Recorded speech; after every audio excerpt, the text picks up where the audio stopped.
Okay, so I am not doing a first trimester update.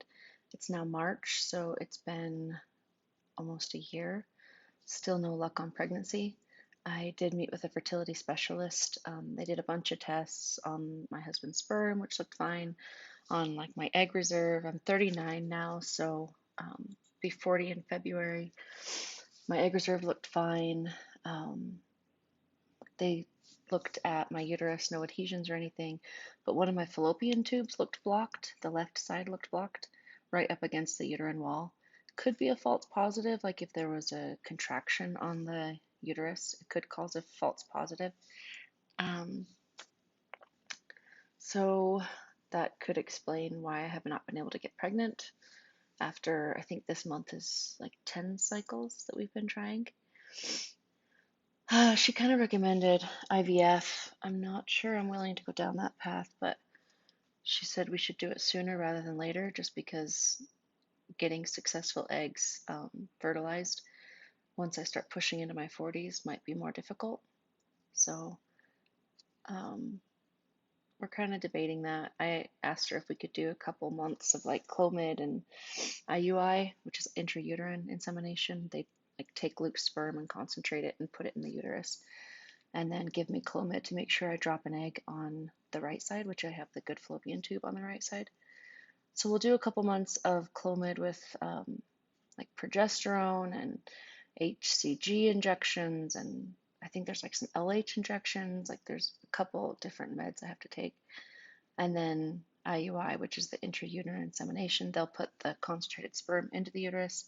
I asked her why we couldn't naturally conceive with Clomid, like make sure I drop egg on each side and then just naturally conceive. And she said that Clomid makes things more sticky. So I didn't really want to do IUI, but I guess it's not IVF. And then we have to kind of decide, do we really want to go down IVF path or are we good with just one baby? Because Alice is amazing. And we just took a trip to Puerto Rico and it was amazing. I can't imagine doing that with two kids. So it's been kind of eye-opening going to Puerto Rico and like having that long flight and traveling, and we could do a lot more like traveling to Europe. And Alice is finally potty trained. She's only 2.5 and she's incredible. So maybe we should just, you know, love on her and do everything we can to give her the best life. So I guess we'll do a couple months of the Clomid, but I'm leaning toward not doing IVF and just kind of bagging this second baby idea, which I don't know. Only children do great. I think it'll be fine, but I do feel bad that she's not going to have a sibling, because I love my siblings and I feel like she would be kind of alone without a sibling.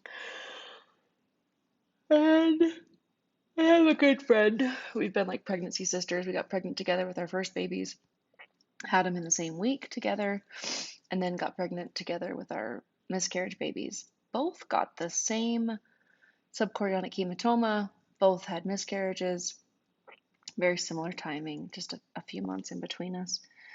And then she told me today she's 4 months pregnant. And I've been in the dark about this. I've hung out with her, I've talked to her. She didn't want to tell anybody because she was so afraid of that last miscarriage. So that just like made my heart sink. Like, I'm excited for her, but I feel like I'm getting left behind. And that makes me want to just give up on it altogether. Because if I get pregnant and have another goddamn miscarriage, oh, this is so hard. But c'est la vie. I love Alice so much, so all of this is worth it if it, you know, even if it doesn't end up in another sibling. The journey of pregnancy and for infertility and fertility and all of it is part of being a woman, and it's beautiful. So that's where I'm at on my journey, getting ready to start Clomid. I start my period on Sunday. Today is Thursday, and they start Clomid on Tuesday. So I'll start Clomid in a little less than a week, and hopefully my next video is my first trimester update. I'll try to make another video on my experience with Clomid and IUI. Real quick, my experience on all the fertility monitoring. They like injected saline into my uterus to look for adhesions. That was slightly painful, but not too bad. Probably the worst part of that is that I was currently on my period, so they're like putting up the intravaginal wand, and I was bleeding, and I didn't think that was too great. And then the what's it called? Salpinohistogram or something? HG. It's where they're looking at your fallopian tubes. They like inject this contrast dye into your uterus and then it shoots up into your fallopian tube so you can see. That shit hurts. Like, and then she kept doing it because it was just like completely blocked on the left side, and the right side was like woo, and the left side was like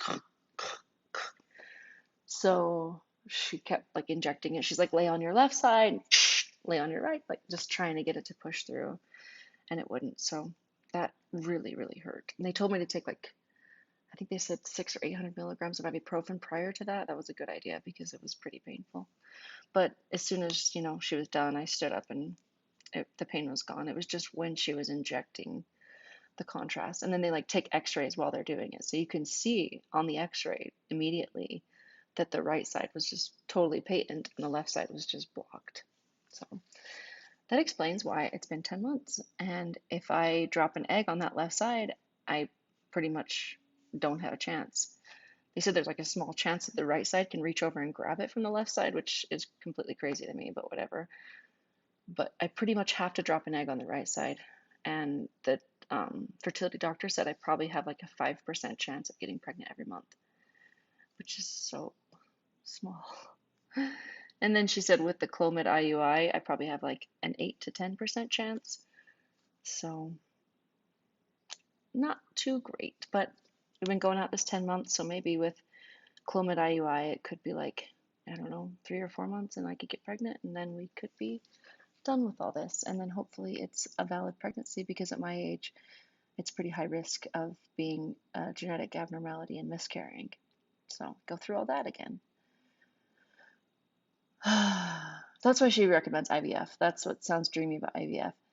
They pull the eggs out, they pull the sperm out, they put them together, they know it's genetically viable, and then they put it in. So you're not risking getting pregnant with a pregnancy that's going to terminate anyway. Like that's pretty dreamy. So they're sending me over a packet of like costs and what all the IVF details are. And then, Luke and I will talk about if that's something we really want to pursue. I'm leaning more on the no. I'm leaning more on the we just love Alice and travel the world with her. But I don't quite know where this journey is going to take us. So please, if you know any fertility gods, send them my way. And thanks for watching. Well, I got the packet with all the costs, and IVF is like $30,000, and I don't have $30,000, so we would have to go into debt to do it. And we decided it just really wasn't worth putting our family into debt for who knows how long it would take us to pay off $30,000, probably like 10 years or something. So we decided that was not worth it. The Clomid IUI was like $1,000 a month, and she said it would increase my chances from a 5% chance to an 8, maybe 10% chance. So we decided that also was not worth $1,000 a month. So we just kept trying naturally, just kind of laissez-faire about it. I stopped fertility monitoring. I mean, I have fertility monitored for so long. I know exactly when my egg drops, so I wasn't too concerned about it. We always would have sex, I don't know, 2 or 3 times the days leading up to my egg drop. And then I got COVID. Luke got COVID. Alice got COVID. We all did fairly well with COVID. And so I started taking a baby aspirin because I was afraid of having a stroke post-COVID, which is actually more common than people realize, or like a clot in your arm or leg or whatever. And then I got pregnant. So we were really excited. I think it may have been the baby aspirin. I don't really know. I honestly don't know. I've read so many differing articles on baby aspirin and the first trimester, but um, we were really excited. And then today I started bleeding. It was very light, small clots. It's Sunday, so my provider's not open. I thought about going to an urgent care just to get a RhoGAM shot because I am Rh negative, which if I get exposed to a fetus with Rh positive blood, it can like destroy my chances of a future pregnancy. So I've always been very cautious about that. But before this pregnancy, I really had committed to the one-child lifestyle. I bought tickets to Puerto Rico. I bought plane tickets through the Rocky Mountains. I just really started to love the idea of only having one child and giving up on the idea of giving Alice a sibling. So now that I started bleeding today, I mean, I would love if this worked out, but I'm also okay if I miscarry and it doesn't work out. I don't know that I am okay either way. I feel like, I don't know, maybe because I'm pregnant right now, I just can't think straight. I just feel like it's not my choice, obviously, if I carry this pregnancy full term or miscarry. But what I'm grappling with is, what do I want?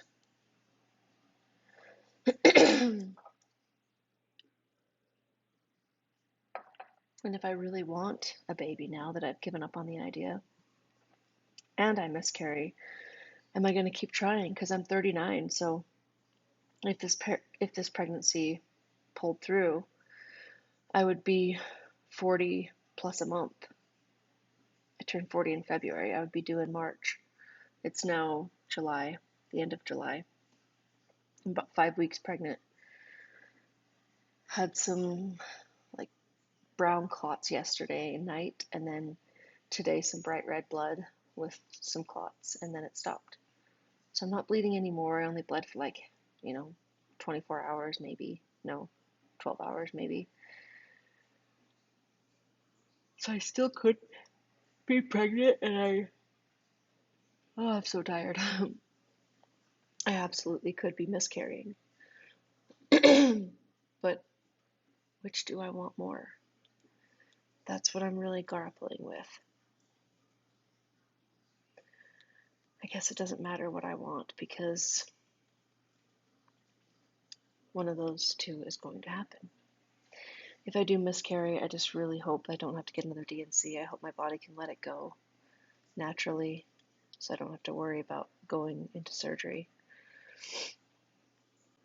And if I don't miscarry, I really hope everything is genetically okay with this baby because I would rather not have another baby than have something genetically wrong with it. I know that sounds mean to say, and I'm sorry for people out there that have children they deeply love. I don't think I could handle that. So I think I more want this pregnancy to stick. And if it doesn't stick, I'm okay with it. But if I miscarry, where do I go from here? Do I go tell my husband to get his balls snipped so I have to just give in to the idea of a one-child lifestyle and move on? Or do I try for a couple more months before I hit, real 40s? Or do I just go back to laissez-faire and whatever happens, happens? Because that's how I got pregnant this time. I was drinking, I wasn't taking a prenatal. I was like so close to getting some edibles and trying that again. So maybe just relaxing is kind of the key if I really want another baby. But now that I'm going to be 40 in 6 months, I don't know that I want another baby. I think I'm totally satisfied with Alice. So I'm going back and forth, back and forth. And I think it's because I'm pregnant, my mind is just tired and fuzzy. And this is like a repeat of what happened almost exactly a year ago. I'm just so fed up with all of this. And I had that song when I found out I was pregnant, this pregnancy. I had that Garth Brooks song in my head. You know, I could have missed the pain, but then I would have missed the dance.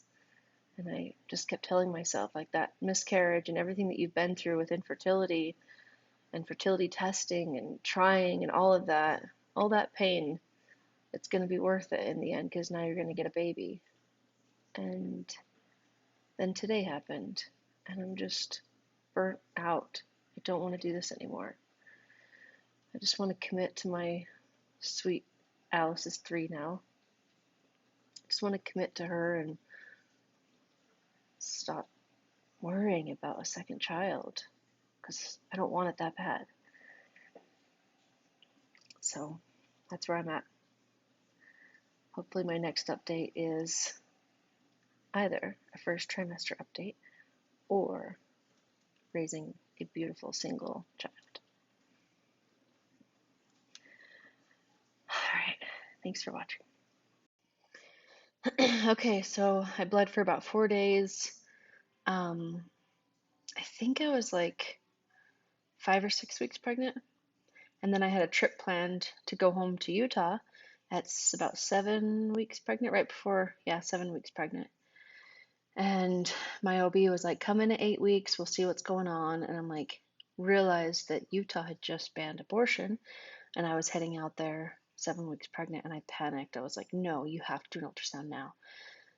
I mean, later when I looked into the laws, Utah's still pretty liberal in their abortions, especially if there's no fetal heart rate detected, and if it like compromises the mother's health, all kinds of stuff. So I didn't need to be so impulsive, but I kind of had a freak out, probably because I was pregnant.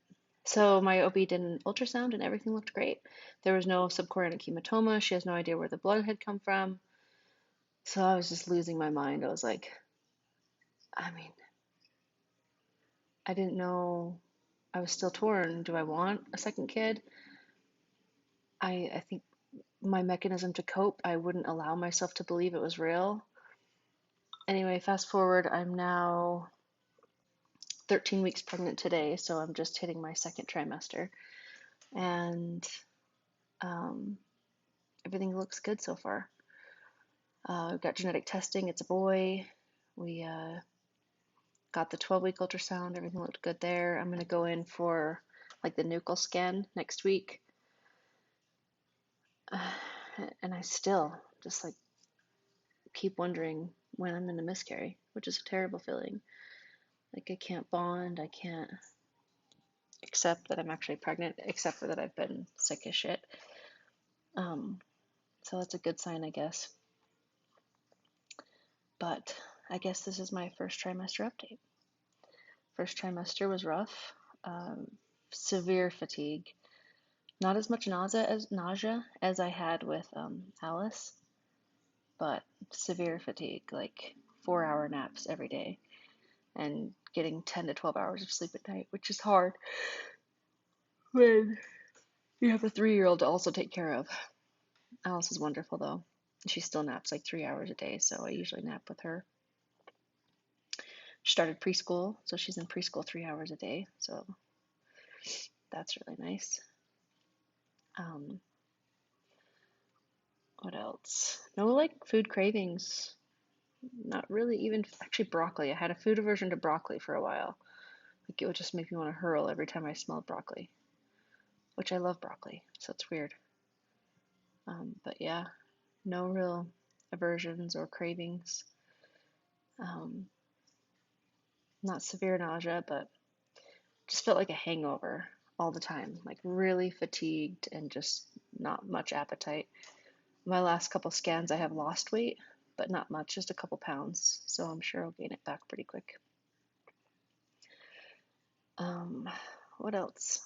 This pregnancy is weird because I can't accept it. I can't enjoy it. I'm really glad that my miscarriage happened after Alice. I talked to a couple women who their first pregnancy was a miscarriage, and then they felt like they couldn't fall in love with any pregnancy thereafter. And I totally understand that.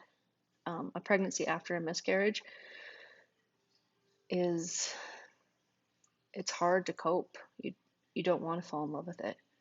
It's probably much like a marriage after a divorce, like after somebody cheats on you or something. You have a hard time accepting that it's real. You have a hard time, fully giving in and loving it.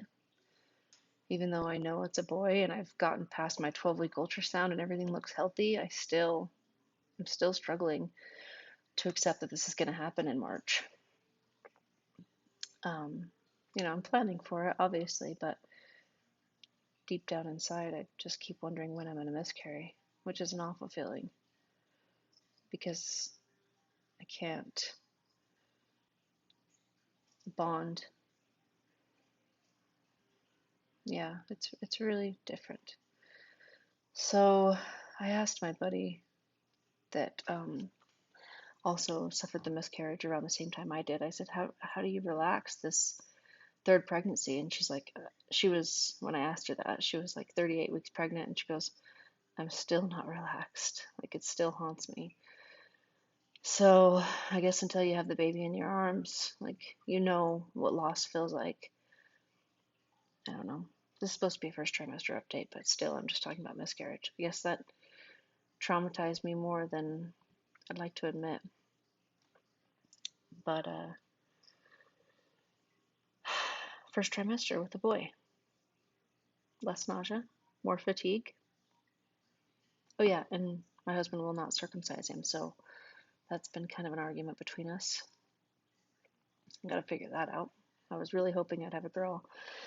The other day I was packing up some dresses of Alice's and I started crying a little. I'm like, I'm not packing these up, I'm giving them away. I'll never use them again.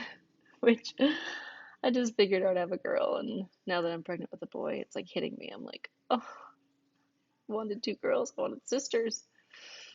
But I asked Alice before we told her I was pregnant, I said, if mommy is able to make a baby, what would you want, a boy or a girl? And she goes, a boy. And I said, why? Why would you want a boy? So I can love him. Oh, my husband's trying to call me.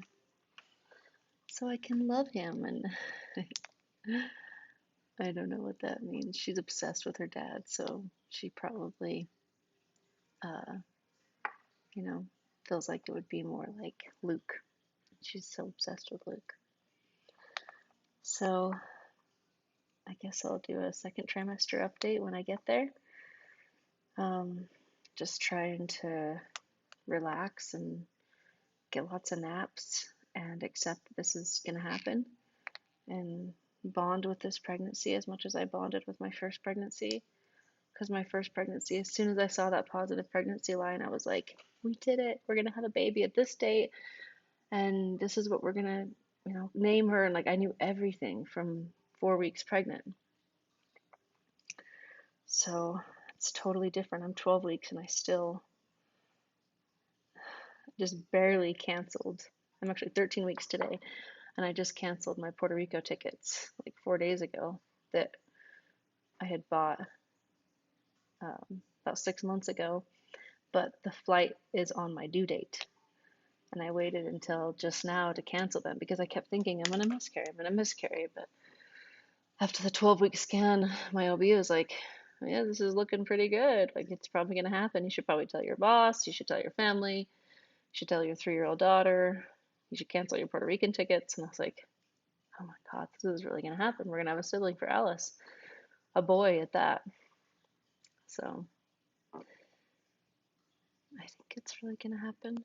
And I'm definitely noticing that I'm pregnant. I definitely gained weight since having Alice, or I never lost the weight that I gained in pregnancy with Alice. So I'm like 165 right now. I started at 150 with Alice, so hopefully I don't gain a whole bunch more and then keep that on. But it's weird being a little chubbier in a pregnancy because I like already have that burrito belly, you know? So is that burrito belly or is that 13 weeks pregnant? Nobody knows. So I don't know. I guess I'll just wait to see until I get a bump. I didn't show with Alice until I was like 7 months pregnant. So I'm expecting with this second pregnancy, maybe like 4 or 5 months pregnant. I don't know.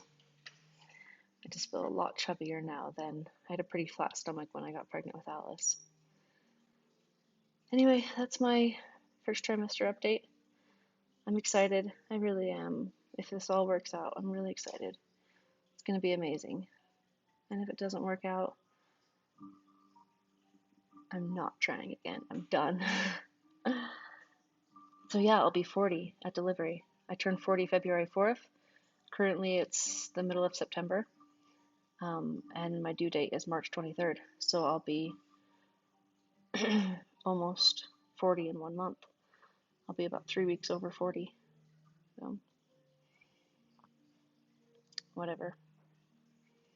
Guess a couple people at work keep saying I'm giving them hope because they're having their first baby at 35, 36. That's the same that Luke and I did with Alice. It's a second baby. It gets pushed into your 40s, especially if you have infertility issues. So hopefully it all goes well and I deliver.